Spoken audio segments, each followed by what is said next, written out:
AK Parti ve Hüdapar'ın ittifakı Batman'da çok güzel meyveler verdi. 11 yıldır sadece bir milletvekili çıkardığımız Batman'da bu seçimde 2 milletvekili çıkardık. Çok yoğun bir çalışma içerisine girdik. AK Parti ile Hüdapar teşkilatlarının uyumlu çalışması, adayların çok büyük bir özveriyle sahada olması bize çok büyük bir güç verdi.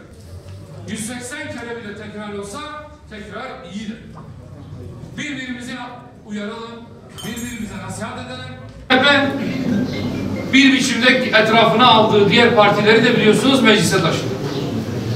Onların çoğu da ehli imandır, ehli kıbledir, ehli vicdan insanlardır. Bir biçimde siyaseten oraya savruldular. Değil kaybedecek 6 ayımız, kaybedecek 1 saatimiz bile. Bu millet yazıktır, bu millet günahtır, bu millet hizmet bekliyor. Nerede bir yanlışlık varsa üzerine gidelim.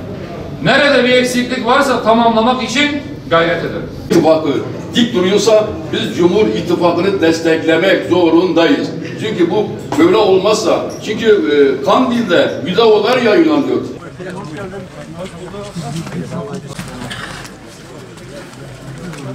Turan gel, Turan.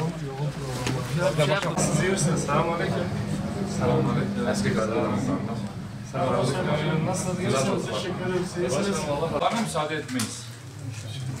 Eksiklerimiz var, yanlışlar var, daha yapılması gereken çok iş var. Ama zaten siyaset bunun için var. Milletvekili bunun için var, Cumhurbaşkanı bunun için var, bakanlar bunun için var.